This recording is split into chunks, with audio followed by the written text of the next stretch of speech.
ठीक है। आप लोग जो है, जो भी स्टूडेंट्स हैं, अगर जिनको कोई डाउट है ग्रामर से लेकर के, ठीक है, ग्रामर हो गया या फिर 9th क्लास 10th क्लास जो कॉम्पिटिटिव एग्जामिनेशन सब चीज़ को यहाँ पर डाला जाता है वीडियो। तो जिसको जिस तरह की समस्या होगी वो यूट्यूब चैनल को सर्च करेंगे, किस नाम से जी? Learn with Neeraj sir. YouTube channel को सर्च कीजिएगा तो आ जाएगा, ठीक है। उसमें आपकी सारी समस्याओं का समाधान डाला गया है वीडियो के माध्यम से। और अगर इसको खोलेंगे तो सब्सक्राइब भी कर लीजिएगा, ठीक है ना। सब्सक्राइब कर लीजिएगा तो जो भी मैं नया नया वीडियो डालूंगा ग्रामर का या फिर जो भी टॉपिक हो वो आप लोग के पास पहुंच जाएगा, ठीक है जी। तो सबसे पहले हम लोग को ये बात जानना है कि आज का टॉपिक क्या है। आज का टॉपिक हमारा है वर्ब से, ठीक है ना। वर्ब को हिंदी में क्या बोलते हैं? क्रिया। वर्ब को हिंदी में बोलते हैं क्रिया। क्रिया किसे कहते हैं? यानी कि वैसा शब्द जिससे किसी काम का होना या करना संभव हो उसको क्रिया कहते हैं, ठीक है ना। क्रिया में जैसे पढ़ना, लिखना, खेलना, कूदना, हंसना, गाना, चलना, दौड़ना, ये सारा क्रिया है, ठीक है ना। और क्रिया मुख्यतः 2 प्रकार का होता है। एक होता है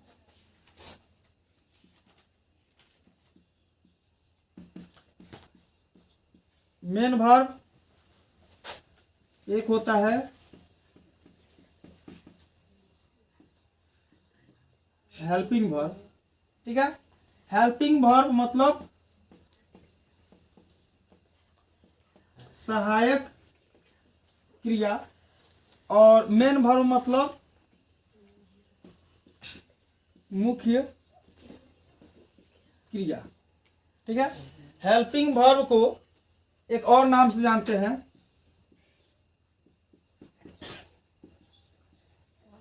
एक्सिलरी वर्ब भी बोलते हैं, सहायक क्रिया, ठीक है ना। मुख्य क्रिया जो भी है, जो किसी वाक्य में मुख्य भूमिका निभाती है वो मुख्य क्रिया कहलाती है। और सहायक क्रिया क्या है? तो वह क्रिया जो मुख्य क्रिया की सहायता करता है उसी को बोलते हैं सहायक क्रिया, ठीक है ना। मुख्य क्रिया की सहायता करने वाले को बोलते हैं सहायक क्रिया। जैसे एक एग्जांपल लेते हैं,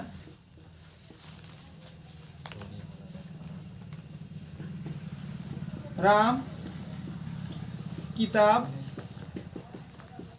पढ़ रहा है।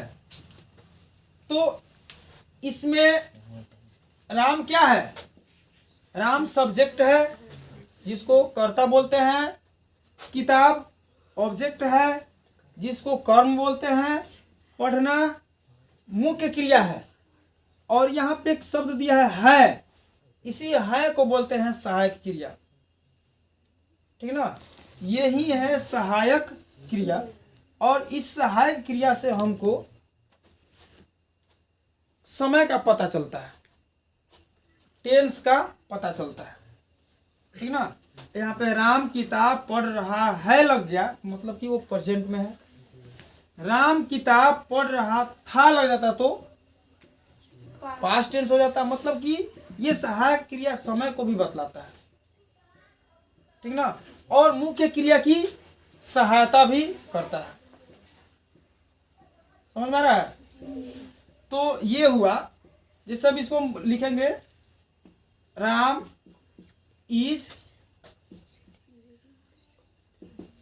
Reading book. इसमें ये सब्जेक्ट हुआ, ये हेल्पिंग वर्ब हुआ, मेन वर्ब हुआ, और ये ऑब्जेक्ट हुआ। हिंदी में जो वाक्य लिखते हैं, देखिए पहले सब्जेक्ट, फिर ऑब्जेक्ट, फिर वर्ब लिखते हैं। हिंदी के लिए जो वाक्य होता है, पहले क्या लिखते हैं? सब्जेक्ट, उसके बाद ऑब्जेक्ट, उसके बाद वर्ब। इस फंडा को जानना है। लेकिन इंग्लिश में जैसे हम आते हैं तो पहले क्या लिखते हैं? सब्जेक्ट लिखते हैं, उसके बाद वर्ब लिखते हैं और उसके बाद ऑब्जेक्ट लिखते हैं। सब्जेक्ट, वर्ब, ऑब्जेक्ट इंग्लिश में, और हिंदी में सब्जेक्ट, ऑब्जेक्ट, वर्ब। इसे राम किताब पढ़ रहा है, हम लोग गेंद खेल रहे हैं, वैसे ही होगा वो भी, ठीक ना। तो देखिए यहाँ पे इज है, ये क्या है? हेल्पिंग वर्ब है, इसी को बोलते हैं हेल्पिंग वर्ब, ठीक है। या इसको दूसरे नाम से क्या जानते हैं? Axillary verb. एक और नाम से जानते हैं इसको,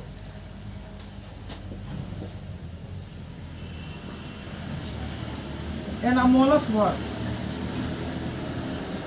इसका 3 नाम, हेल्पिंग वर्ब का 3 नाम हुआ, हेल्पिंग वर्ब, एक्सिलरी वर्ब और एनामोलस वर्ब। 3 नामों से जाना जाता है इसको, ठीक ना। अब मेन वर्ब जो है हम समझ गए। देखिए मेन वर्ब जो होता है जो किसी वाक्य में अपनी मुख्य भूमिका निभाता है क्रिया के रूप में, और मुख्य वर्ब के अंत में ना शब्द जुड़ा हुआ रहता है। पढ़ना, लिखना, हंसना, खेलना, कूदना, नाचना, गाना, सबके अंत में ना अक्षर जुड़ा हुआ रहता है मुख्य क्रिया में, ठीक है ना। अब आज का हमारा टॉपिक है, हमको पढ़ना है एक्सिलरी वर्ब के बारे में।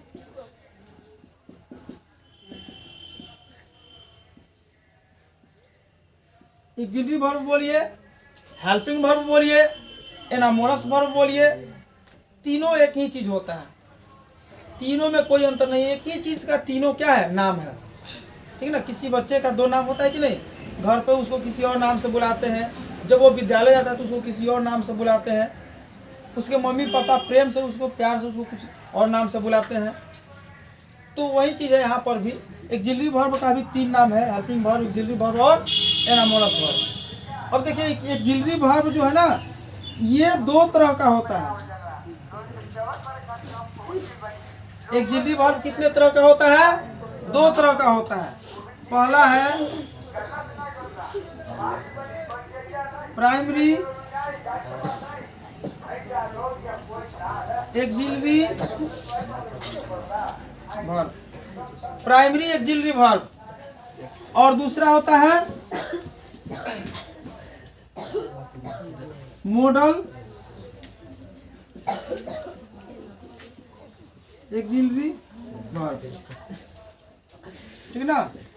पहला है प्राइमरी एक्सिलरी वर्ब और दूसरा है मॉडल एक्सिलरी वर्ब। अब प्राइमरी और मॉडल एक्सिलरी वर्ब क्या है? जो भी एक्सिलरी वर्ब है, एक्सिलरी वर्ब में बहुत सारे आते हैं, is, are, am, was, were, do, does, did ना, can, could, may, might, should, would, must, ought to, dare to, बहुत सारे हैं। लगभग इसकी संख्या 23 है। 23 में कुछ प्राइमरी एक्सिलरी वर्ब है और कुछ मॉडल एक्सिलरी वर्ब है। तो पहले हम लोग प्राइमरी एक्सिलरी वर्ब को जानेंगे कि ये कौन कौन है, उसके बाद मॉडल एक्सिलरी वर्ब को भी जानेंगे कि ये कौन कौन है और इसका अर्थ क्या होता है, और उसके बाद हम लोग जो है सभी का एक एक करके यूज करना सीखेंगे कि प्राइमरी एक्सिलरी वर्ब में जो है उनका यूज कैसे होता है, कहाँ होता है। मॉडल एक्सिलरी वर्ब में जितने भी हेल्पिंग वर्ब है उनका यूज कैसे होता है, कहाँ होता है, और वो कौन कौन है, सबके बारे में हम लोग पढ़ेंगे, ठीक है। इसके आगे तो हम लोगों ने देखा था एक्सिलरी वर्ब 2 तरह का होता है, एक प्राइमरी एक्सिलरी वर्ब और एक मॉडल एक्सिलरी वर्ब। तो प्राइमरी अलग होता है और मॉडल अलग होता है, ठीक है ना। और देखिए प्राइमरी एक्सिलरी वर्ब में कितने हैं? 11 है। प्राइमरी एक्सिलरी वर्ब कितने हैं? 11 है। और मॉडल एक्सिलरी वर्ब कितने हैं? 13 है, ठीक है। और दोनों को ऐड किया जाए तो कितना आ रहा है? 24। यानी कि प्राइमरी और मॉडल एक्सिलरी वर्ब दोनों को मिला करके एक्सिलरी वर्ब की संख्या कितनी है? 24 है। और इन 24 एक्सिलरी वर्ब में प्राइमरी कौन कौन है और उसका अर्थ क्या होता है, मॉडल एक्सिलरी वर्ब कौन कौन है और उसका अर्थ क्या होता है, इसके बारे में देखते हैं। तो प्राइमरी एक्सिलरी वर्ब में पहला आता है इज।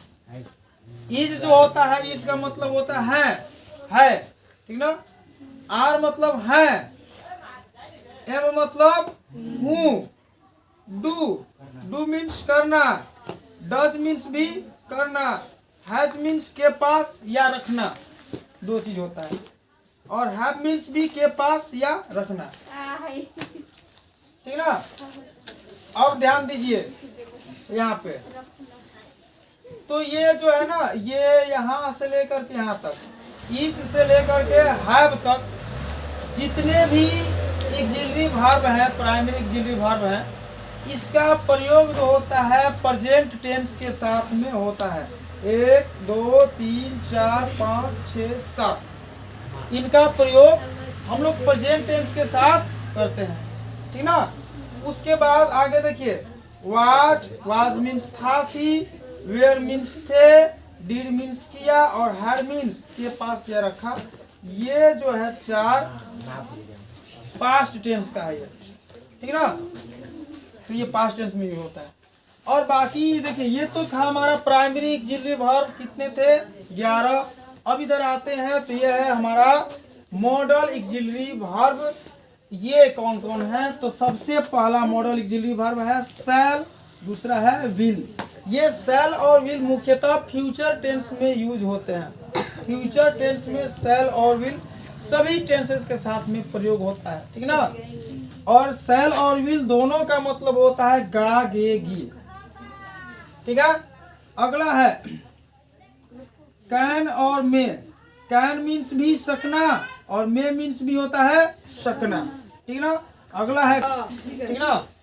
तो देखिए अगला है कुड और माइट, जो है ना, कुड और माइट का प्रयोग जो होता है वो पास्ट टेंस में होता है और प्रेजेंट टेंस दोनों में होता है। और ये कुड और माइट किसका रूप है, कैन से ही कुड बनता है और मे से माइट बनता है। आगे देखिए वुड, वुड का मतलब होता है गागेगी, और ये वुड किससे बना, विल से बनता है वुड। फिर आगे देखिए शुड, शैल से बनता है शुड, और शुड का अर्थ होता है चाहिए, ठीक ना। शुड का अर्थ होता है चाहिए।